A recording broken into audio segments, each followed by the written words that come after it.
And giving reach out reach to the public ప్రొద్దుటూ please sir కూర్చోండి sir. Proddatur merchants కి మీరు ఎంతో గొప్పతనంగా మీ యొక్క సహృదయంతో ఇక్కడ వాళ్ళకి ఎలాంటి ఇబ్బందులు కలగనీయకుండా యాక్సెస్ కలగజేసి వాళ్లకు ఉన్నటువంటి సమస్యలు సమాధానాలు ఫస్ట్ సార్ చెప్తారు.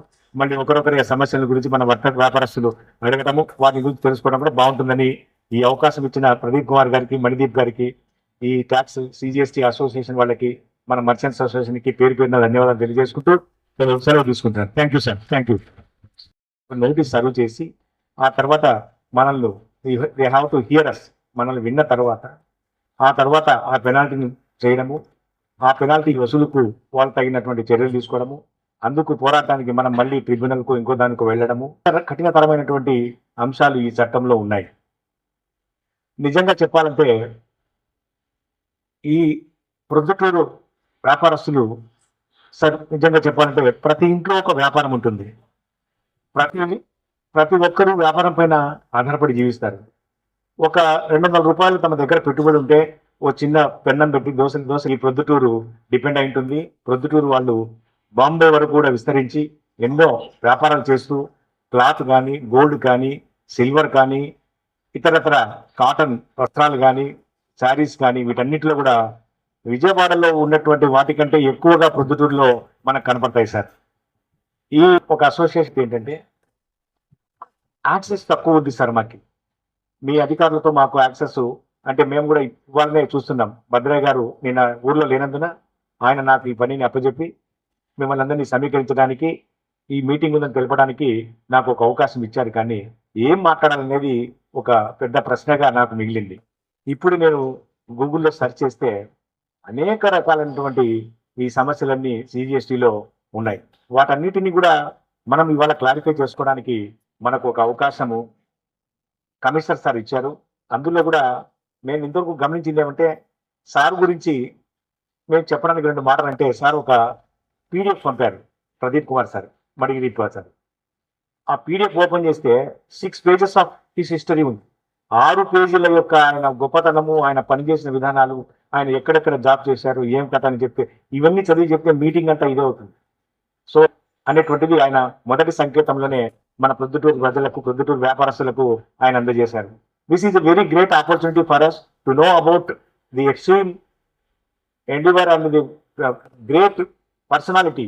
సార్ అనంత్ కుమార్ గారు ఒకటి మన స్టాండింగ్ ఓవేషన్ కూడా మనం ఇవ్వాల్సిన అవసరం ఉంది మన ప్రొద్దుటూరు తరఫున.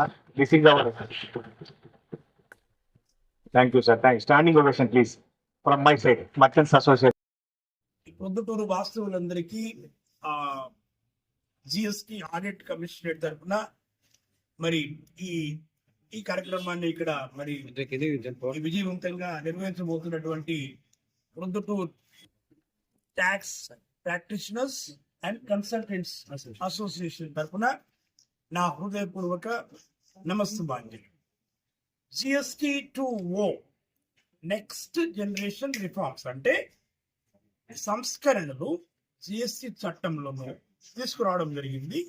ప్రధానమంత్రి గారు 15వ తారీఖు ఎర్రకోట మీద నుంచి మన దేశాన్ని ఉద్దేశించి మాట్లాడుతూ జిఎస్టి సంస్కరణను దీపావళి పండుగకి కానుకగా ఇస్తారని చెప్పినారు. అయితే అంతకంటే వేగవంతంగా మరి మేడం ఫైనాన్స్ మినిస్టర్ విజయదశమికి ముందే ఈ సంస్కరణలు తీసుకురావడం జరిగింది. అది మనందరికీ తెలిసిన విషయమే.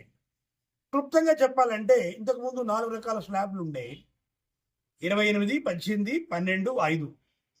ఇప్పుడు అవి కేవలం 2 స్లాబ్స్ గానే మిగిలిపోయినవి. అవి ఏంటంటే 18, 5. మన దేశంలో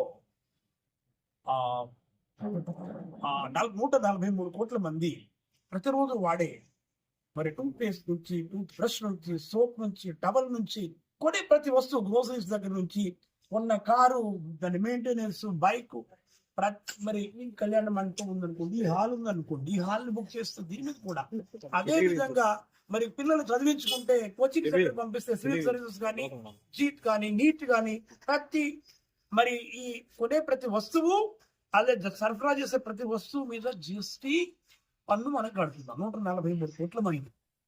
అయితే జిఎస్టి చట్టం వచ్చిన కొత్తలో 65 లక్షల మంది జిఎస్టి చట్టం కింద రిజిస్టర్ ఉన్నారు పన్ను కట్టడానికి.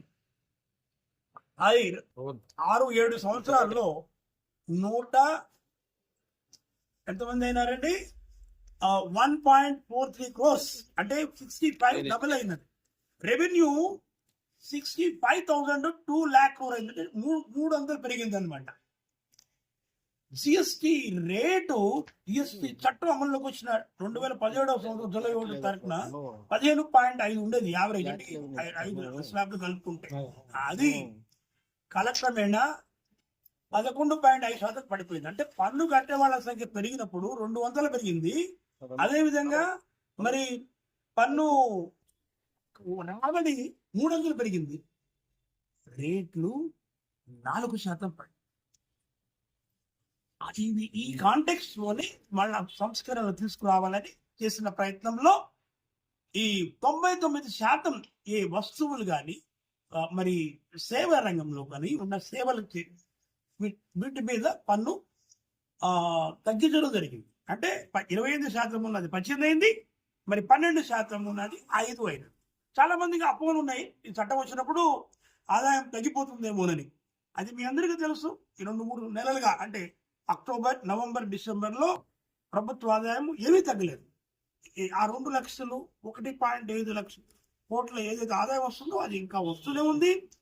ఇంతకుముందు నేను చెప్పినట్టుగా పన్ను రేట్లు తగ్గినప్పుడు, పన్ను కట్టే వాళ్ళ సంఖ్య పెరిగినప్పుడు ప్రభుత్వ ఆదాయం పెరుగుతుంది. ఇది జగత్ అంటే ఈ వరల్డ్ నోన్ ఫ్యాక్ట్ అనమాట. అంటే పన్ను రేట్లు తగ్గినప్పుడు పన్ను కట్టే వాళ్ళ సంఖ్య పెరుగుతుంది, ప్రభుత్వానికి ఆదాయం కూడా పెరుగుతుంది. అదే విశ్వాసంతో, అదే ఆత్మవిశ్వాసంతో ఈ సంస్కరణ చేయడం జరిగింది. మరి ఇక్కడ ఉన్నటువంటి ట్యాక్స్ ప్రాక్టీషనర్స్ అయితేనేమి, అధికారులు అయితేనేమి, మరి అది స్టేట్ ట్యాక్స్ అధికారులు అయితేనేమి, సెంట్రల్ ట్యాక్స్ అధికారులు అయితే అందరూ సమిష్టిగా చేస్తున్న ఈ కృషి వలన ఈ ఫలితాలని మనం చవి చూస్తున్నాం. Thank you so much.